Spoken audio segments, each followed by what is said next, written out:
بسم اللہ الرحمن الرحیم۔ مدینہ منورہ میں نجار کے چند وفود آئے، ہر طرف ہنگامہ اور شور برپا ہونے لگا۔ حضرت عمر رضی اللہ تعالی عنہ نے حضرت عبد الرحمن بن عوف سے فرمایا، آؤ چلو ہم اس رات چوری وغیرہ سے لوگوں کو بچانے کے لیے پہرہ داری کریں۔ چنانچہ وہ دونوں رات بھر پہرہ داری کرتے رہے اور جس قدر اللہ نے ان کے لیے لکھا تھا نمازیں پڑھتے رہے۔ اسی دوران حضرت عمر بن خطاب رضی اللہ تعالی عنہ نے کسی بچے کے رونے کی آواز سنی تو آواز کی طرف متوجہ ہوئے اور جا کر اس کی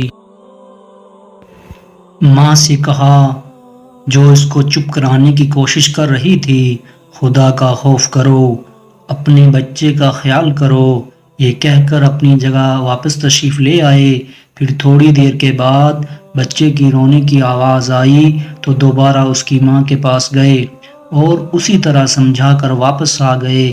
رات کے آخری حصہ میں اس بچے کی رونے کی آواز پھر آئی تو حضرت عمر رضی اللہ تعالی عنہ اس بچے کی ماں کے پاس آئے اور سختی سے کہا، تیرا ناس ہو، لگتا ہے تم بری ماں ہو، کیا بات ہے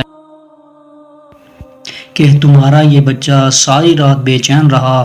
ماں نے پریشانی اور بھوک کے عالم میں جواب دیا کہ اے اللہ کے بندے، تو نے مجھے آج کی رات پریشان کیا۔ میں اصل میں اس بچے کو دودھ چڑھانے کی مشق کرا رہی ہوں، مگر یہ انکار کرتا ہے۔ حضرت عمر رضی اللہ تعالی عنہ نے حیران ہو کر پوچھا، ایسا کیوں کر رہی ہو؟ بچے کی ماں نے کہا، اس لیے کہ عمر رضی اللہ تعالی عنہ ایسے بچے کا وظیفہ مقرر کرتے ہیں اس کا دودھ چھڑا لیا گیا ہو۔ یہ سن کر حضرت عمر رضی اللہ تعالی عنہ خوف سے تھرانے لگے اور اس سے پوچھا کہ اس بچے کی عمر کتنی ہے؟ اس کی ماں نے بتایا کہ اتنے مہینے کا ہے۔ حضرت عمر رضی اللہ تعالی عنہ نے کہا کہ تیرا ناس ہو، تو اس کا دودھ جلدی نہ چھڑا۔ یہ کہہ کر حضرت عمر رضی اللہ تعالی عنہ واپس آ گئے۔ فجر کی نماز پڑھائی تو لوگوں نے آپ رضی اللہ تعالی عنہ کی قرات کے دوران آہ و بکا کا غلبہ محسوس کیا۔